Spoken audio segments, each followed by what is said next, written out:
तो स्वागत है आपका डॉक टॉक पे। देखिए, हमें ये तो पता है कि आजकल कोरोना क्राइसिस में क्या चीज़ें हमें करनी है, लेकिन कुछ ऐसी चीज़ें भी हैं जो हमें नहीं करनी है, जिसे करने से हमें बचना है। इस वीडियो में कुछ ऐसी इम्पोर्टेंट चीज़ें आपको बताई जाएंगी जो आज आपको इस टाइम पे करने से बचना है।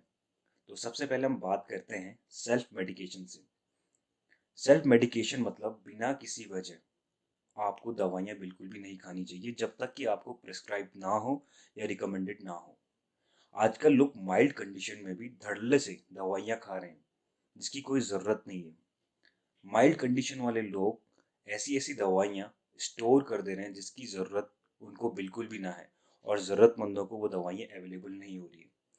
तो आजकल बात करते हैं हम जो एंटीबायोटिक्स और स्टेरॉयड खा रहे हैं उनके क्या नुकसान है काफ़ी ज़्यादा यूज़ करने के। तो सबसे पहले बात हम करते हैं स्टेरॉइड्स। देखिए, स्टेरॉइड्स तो बिल्कुल भी आप माइल्ड कंडीशन में ना यूज़ करें।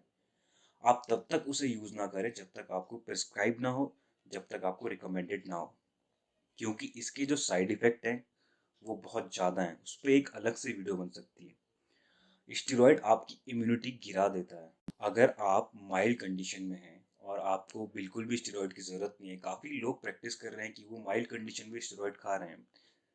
इसकी वजह से क्या होता है कि उनकी इम्यूनिटी गिरने के बहुत चांसेस हैं और उनको अदर इन्फेक्शन जैसे फंगल इन्फेक्शन होने के चांसेस भी हैं।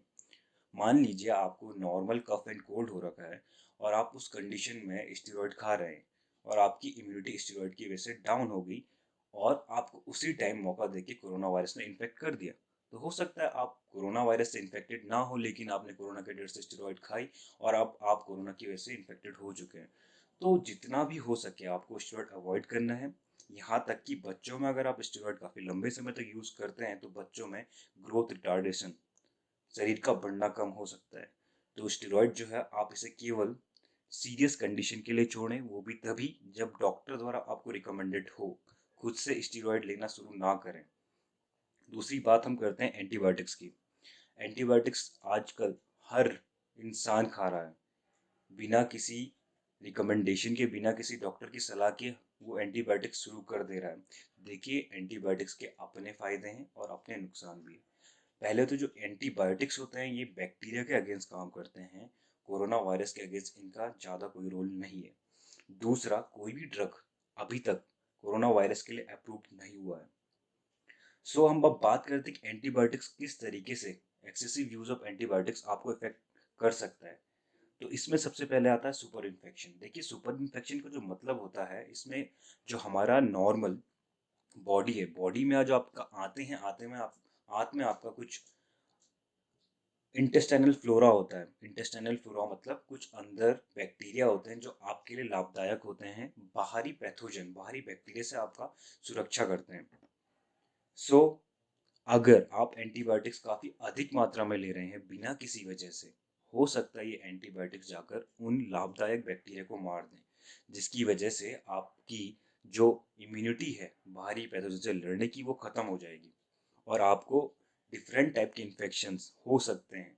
इसमें डायरिया एक मैनिफेस्टेशन हो सकता है। दूसरा जो आपको होगा, एंटीबायोटिक रेजिस्टेंस।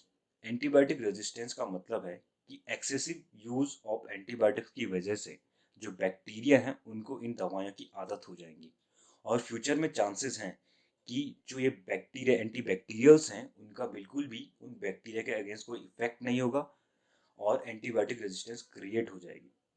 आजकल आप देख सकते हैं कि जो पोस्ट कोविड पेशेंट है उनमें म्यूकोरमाइकोसिस नाम के एक फंगल इन्फेक्शन को कॉमनली देखा जा रहा है।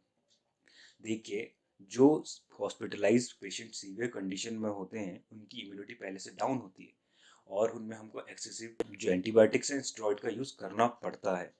तो उस वजह से दोनों के कंबाइंड इफेक्ट से उनमें उनकी इम्यूनिटी काफ़ी डाउन हो जा रही है, जिसकी वजह से उनमें म्यूकोरमाइकोसिस के चांसेस बढ़ जा रहे हैं। सेम अगर माइल्ड कंडीशन में आप स्टेरॉइड्स जैसी दवाइयों का यूज़ करते हैं तो आपको चांसेस हैं कि आपको इम्यूनिटी डाउन होगी और अदर इन्फेक्शन होने के चांसेस बढ़ जाएंगे। मैं आपको ये नहीं बोल रहा हूँ कि मेडिकेशंस लेना बंद कर दें।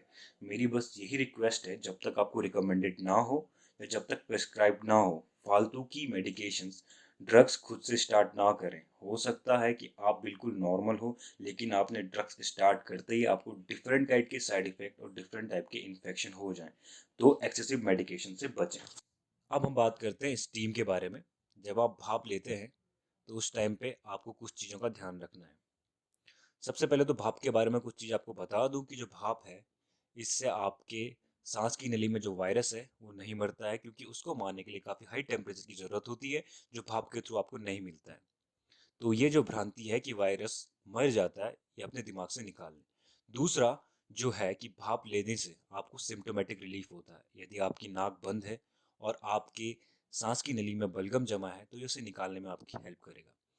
तीसरा, भाप लेते हुए आपको एक चीज़ बहुत ध्यान में रखनी है कि अगर आप भाप ले रहे हैं गर्म पानी से, गर्म पानी कर कर, तो उस गर्म पानी से खुद को ना जलाएं, क्योंकि काफ़ी इंसिडेंट्स आ रहे हैं कि गर्म पानी से बच्चों ने खुद को जला लिया है। तो उस गर्म पानी से आप खुद को ना जलाएं, क्योंकि काफ़ी लोगों के घर में स्टीमर अवेलेबल नहीं होते हैं।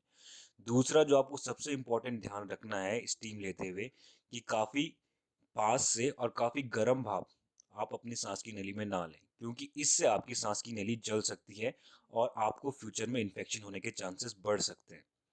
तो एक उचित दूरी से और एक उचित मात्रा में ही भाप लें।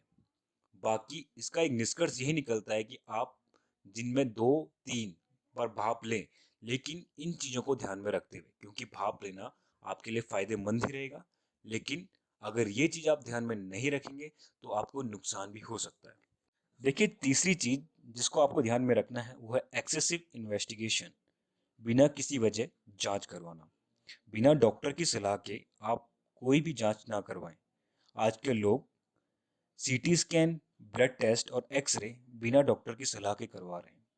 देखिए, जब तक आपको ज़रूरत ना हो, जब तक डॉक्टर द्वारा रिकमेंडेड ना हो, कृपया सीटी और एक्सरे ना करवाएं, क्योंकि अगर आप रेडिएशन से एक्सपोज होते हैं तो इससे आपकी इम्यूनिटी पे भी इफेक्ट पड़ेगा और फ्यूचर में कैंसर होने के चांसेस बढ़ सकते हैं।